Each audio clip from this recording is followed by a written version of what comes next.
लक्ष्मी के पापा बहुत ज़्यादा गरीब थे। उनके पास 2 वक्त की रोटी खाने तक के लिए पैसे नहीं हुआ करते थे। वो मजदूरी करके जैसे तैसे अपना खर्चा चलाया करते थे। उनकी एक बेटी थी जिसका नाम लक्ष्मी था। बाकी उनकी कोई और संतान नहीं थी और उनकी पत्नी का 2 साल पहले ही देहांत हो गया था। अब लक्ष्मी की उम्र शादी लायक हो चुकी थी।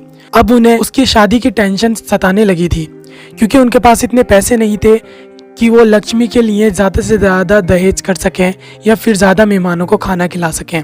इसीलिए वो बहुत ज़्यादा टेंशन में रहने लगे थे। तभी एक राज नाम के लड़के से उसका रिश्ता पक्का हो जाता है। राज की फैमिली भी एक गरीब फैमिली थी। जल्द ही शादी का वक्त करीब आता है। लक्ष्मी के पापा अपनी पूरी मेहनत करके और अपनी सारी जमा पूंजी लगाकर भी उसके लिए दहेज का इंतज़ाम नहीं कर पाते हैं। तब भी वो सिर्फ मेहमानों को और बारातियों को खाना ही खिला पाते हैं। विदाई के टाइम वो अपनी बेटी लक्ष्मी से बोलते हैं, बेटी मुझे माफ़ कर दे। तेरा बूढ़ा बाप इस लायक नहीं है कि तुझे दहेज दे सके। मेरे पास तुझे देने के लिए 1 रुपया भी नहीं बचा है बेटी। हो सके तो मुझे माफ़ कर देना। बस मैं तुझे दहेज के नाम पर एक ये कुकर दे सकता हूँ। इस कुकर को ले जा मेरी बेटी। लक्ष्मी अपने पापा से वो कुकर को ले लेती है और उसे अपने पापा का आशीर्वाद समझकर उसे अपनी ससुराल ले जाती है। ससुराल में पहुंचते ही उसकी सास की सहेलियां बोलती हैं, अरे शीला, तू ऐसी बहू लाई है? अरे तेरे पास क्या कमी थी जो तू इसे उठा लाई?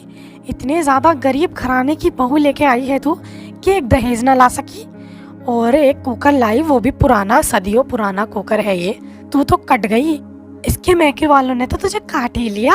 हाँ शीला, इन लोगों के पास तो 2 वक्त की रोटी खाने तक के लिए पैसे नहीं होते हैं और तुझे अपने घर की बहू बना के ले आई। अरे कम से कम ठीक से परिवार के लिए आती, जो दहेज ले आती तो तेरा भी कुछ भला हो जाता।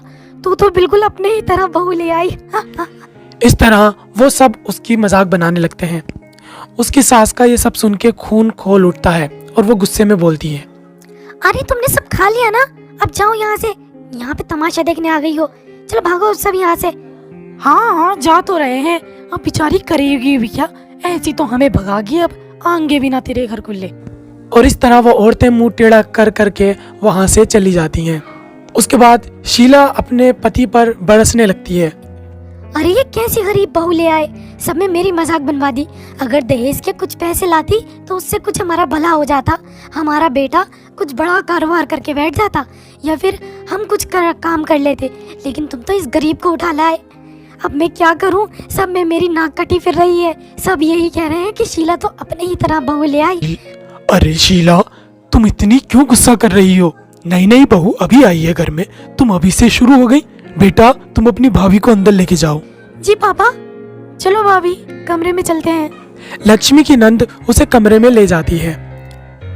शीला की सारी बातें सुनकर लक्ष्मी बहुत ज्यादा टूट जाती है और वो रात भर यही सोच सोच के रोने लगती है।